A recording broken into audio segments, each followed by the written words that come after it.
சரோ, என்னங்க இவ்வளவு லேட்டா வரீங்க? வேலை இருந்துச்சு. மத்தியான சாப்பாட்டை இவ்வளவு லேட்டாவா சாப்பிடுறது? வாங்க.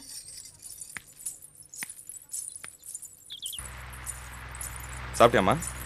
சாப்பிட்டேன்.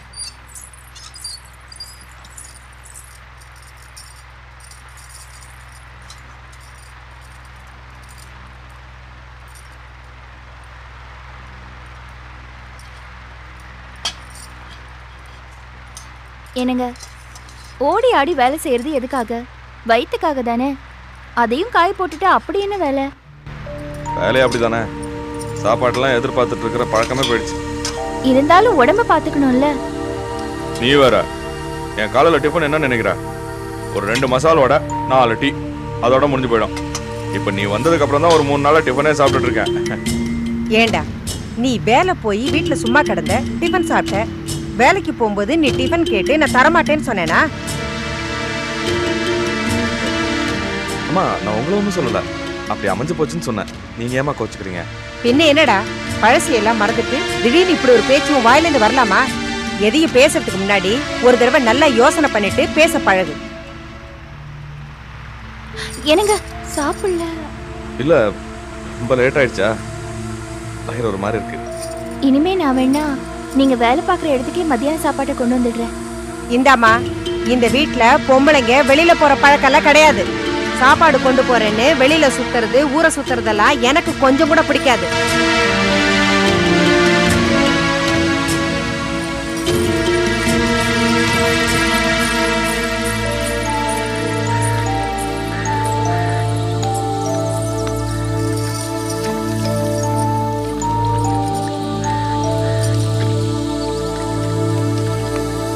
அண்ணே, சினிமாக்கு 2 டிக்கெட் கிடச்சிச்சு. எனக்கு கொஞ்சம் வெளியில் வேலை இருக்குது. நீங்களும் அண்ணியும் போயிட்டு வந்துடுங்க. சரோ, வாங்கி உள்ள வை, நம்ம சாயந்தரம் போகலாம். சரிங்க. வரம்மா. எந்த படம்டா செல்வம்?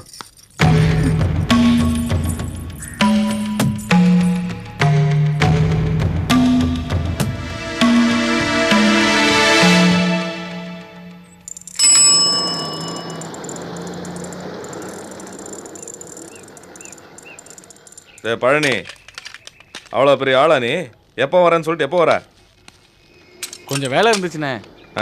இப்போ அண்ணாங்கிற, அன்னைக்கு ஃபோனில் ஏதோ ஒரு வார்த்தைக்கு சொன்னால் வார்த்தைக்கு வார்த்தை டா போட்டு பேசுகிறேன் நீ. அட என்னண்ணே, முதலாளி நம்ப வேண்டாமா? நான் ஃபோன் பேசி முடிச்சதுமே என்னடா மாணிக்க குரல் மாதிரி இருக்குன்னு அவர் கேட்குறாரு. இருக்காதா பின்ன? எத்தனை வருஷ பழக்கம் மறக்குமா? சரி, என்ன விஷயண்ணே? இல்லை, இந்த சுந்தரம் லாரி சர்வீஸில் புதுசாக பொறுப்பெடுத்திருக்கேன்ல. ஆமாம். அதை நல்ல நிலைமை கொண்டு வரணும். அதுக்கு உன்னோட உதவி தேவை. நான் என்னென்ன பண்ண முடியும்? நான் சிவசாமி ஐயா கிட்ட வேலை செய்கிறேன். நீ அங்கே வேலை செய்கிறதுனால தான் சொல்கிறேன், உன்னால் எனக்கு உதவி பண்ண முடியும். இல்லைண்ணே, வேணாண்ணே. ஏன்? அது தப்பு இல்லையாண்ணே? ஏதோ சின்னதாக தப்பு பண்ணியிருப்பேன். நீ எனக்கு செய்ய வேண்டியதான் சின்ன சின்ன காரியங்கள் தான். உனக்கு என்ன வேணும்னு சொல்லு, நான் கவனிச்சுக்கிறேன். சரி, செஞ்சிடுறேன். என்ன செய்யணும்னு சொல்லுங்கள். இதுதான் பொழைக்கிற பிள்ளைக்கு லட்சணம். அது வேற ஒன்றும் இல்லை பழனி. அங்கே வர பார்ட்டிகளை என் கிட்ட தள்ளி விடணும். ஆச்சா? அவங்கக்கிட்ட என்னோட லாரி சர்வீஸ் பற்றி பெருமையாக சொல்லணும். சிவசாமி யார்கிட்டலாம் கான்டாக்ட் வச்சுட்டு இருக்காருன்றது என்கிட்ட தெளிவாக சொல்லணும். சரிண்ணே. அது மட்டும் இல்லை, பெரிய ஆர்டரு, கவர்மெண்ட் ஆர்டரு, பெரிய பார்ட்டி யார் வந்தாலும் எனக்கு தகவல் சொல்லணும். குறுக்கால போந்து அதை எப்படி கரெக்ட் பண்ணுறதுங்கிறது எனக்கு தெரியும். சரிண்ணே. எனக்கு தெரிஞ்ச 2 டிரைவர் இருக்காங்க. அவங்கள உங்கள் கம்பெனியில் வேலைக்கு சேர்த்துக்கிறீங்களா?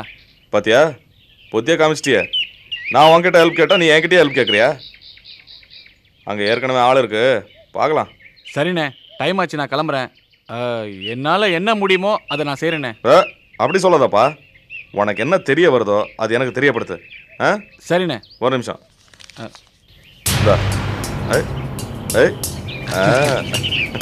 கிளம்பு. வரேண்ணே.